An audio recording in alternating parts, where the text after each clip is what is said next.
بسم اللہ الرحمن الرحیم اللہم صلی علی سیدنا مولانا محمد وعلی آلہ وصحبہ وبارک وسلم۔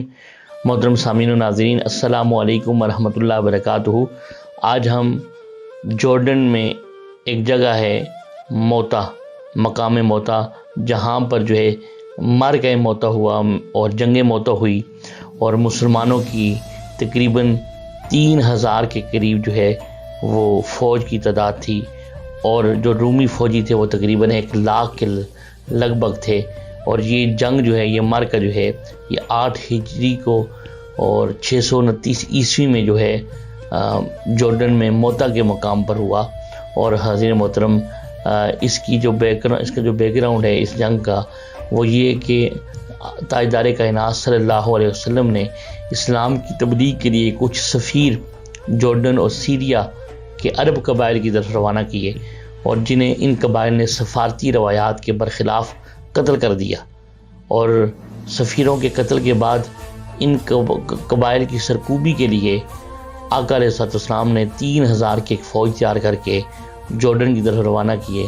اور آقا علیہ السلام نے سپہ سالاروں کی ترتیب بھی یہ رکھی کہ زید بن حارثہ رضی اللہ تعالیٰ عنہ کو اس لشکر کا امیر بنایا، جو نبی پاک صلی اللہ علیہ وسلم کے متبنہ تھے، منہ بولے بیٹے بھی تھے۔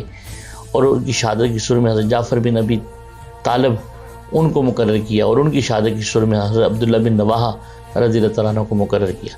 اور یہ کہ اگر وہ بھی شہید ہو جائیں تو فرمایا لشکر اپنا امیر خود چن لے۔ اور دوسری طرف ہرقل کی قیادت میں 1 لاکھ کے قریب فوج جو تھی وہ ان کے مقابلے میں تیار ہوئے، جو جدید ہتھیاروں سے اس وقت کے لیس تھی۔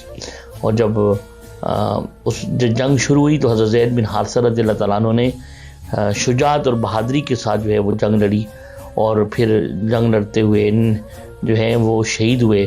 اور پھر حضرت جعفر طیار بن ابی طالب رضی اللہ تعالیٰ عنہ نے علم سنبھالا، اور وہ بھی بڑی بہادری اور جوان مردی سے لڑے، اور اپنے گھوڑے سے اتر کر نہایت جوان مردی کے جوہر دکھائے، اور اپنے جسم پر 80 زخم کھائے، اور آپ کے بازو بھی شہید ہو گئے۔ پھر حضرت عبداللہ بن رواحہ رضی اللہ تعالیٰ عنہ نے علم سنبھالا، اور وہ بھی اسی طرح رومی فوج کے مرکز میں زبردست حملہ کیا، اور شدید لڑائی میں وہ بھی شہید ہو گئے۔ تو یہ میدان آپ دیکھ سکتے ہیں، بہت ہی ایک تاریخی جگہ ہے، اور ایک بہت ہی ہسٹوریکل وہ پلیس ہے۔ آپ اس کا مشاہدہ کریں، اس کی نظارے کریں کہ غلبہ اسلام کے لیے صحابہ کرام نے مدینہ پاک سے باہر آ کر کس قدر جنگیں لڑیں، اور اسلام کو وہ غلبہ عطا کیا کہ 4 دانگ عالم میں اسلام کی عظمت کے جھنڈے وہ گاڑ دیے۔ حضرت جب جنگ شروع ہوئی تو جب تینوں سپہ سالار شہید ہو گئے اس جنگ کے اندر، تو اس کے بعد پھر حضرت خالد بن ولید رضی اللہ تعالیٰ عنہ نے اس فوج کی کمان سنبھالی، اور ایک جنگی حربہ وہ اختیار کرتے ہوئے جو رومی فوج تھی ان کو حکمت عملی کے ساتھ پیچھے کر دیا، اور اس طرح وہ جنگ رک گئی، اور پھر دونوں افواج واپس چلی گئی۔ عظیم محترم، یہ وہ جگہ ہے، اور اس کے نتائج کیا نکلے؟ اس کے نتائج یہ تھے کہ لوگوں نے پہلی دفعہ دیکھا کہ رومیوں کی اتنی بڑی فوج کو کسی نے للکارا ہو اور وہ بچ کے نکل گیا ہو۔ اور دوسرا تھا، لوگوں کے ذہنوں میں رومیوں کی دہشت بہت تھی، خوف بہت تھا۔ وہ بھی اس جنگ موتا کی وجہ سے، مارکہ موتا کی وجہ سے، مسلمانوں کی دلیری اور شجاعت کی لڑنے کی وجہ سے ان کی دہشت میں کمی آ گئی۔ اور پھر اس کے بعد شام اور اردن کے لوگوں کے اندر مسلمانوں کی ایک طاقت متعارف ہوئی، اور یہ پہلی اسلامی فوج تھی جو مدینہ سے اس قدر باہر جا کر لڑی، اور مسلمانوں کی جذبہ شہادت کو لوگوں کے لیے بالکل ایک نئی چیز تھی۔ اور اس کے علاوہ ایک فائدہ یہ ہوا کہ مشرکین مکہ نے مسلمانوں کو کمزور سمجھنا شروع کر دیا تھا، اور ایسے اقدام کرنا شروع کر دی جو صلح حدیبیہ کے خلاف تھے۔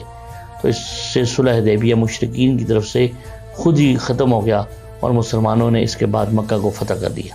تو یہ اس طرح آقا علیہ السلام کے بھیجے ہوئے لشکر کے ساتھ 3000 کے قریب آپ مسلمانوں کا لشکر تھا، اور انہوں نے اس مقام کے اوپر عظمت کے ساتھ، بہادری کے ساتھ، جوان مردی کے ساتھ غلبہ اسلام کے لیے جنگ لڑی۔ آپ اس کا مشاہدہ کر لیں، آپ اس کی زیادہ کریں۔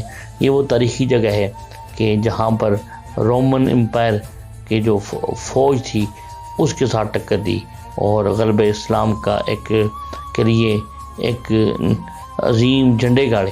تو اللہ رب العزت ہمیں بھی جو ہے دین اسلام کی اس غلبہ اسلام کے اندر جو ہے ہمیں بھی توفیق عطا فرمائے کہ ہمیں صحابہ کرام کی سنت پر عمل کرتے ہوئے آقا علیہ السلام کی محبت کی خیرات عطا فرمائے۔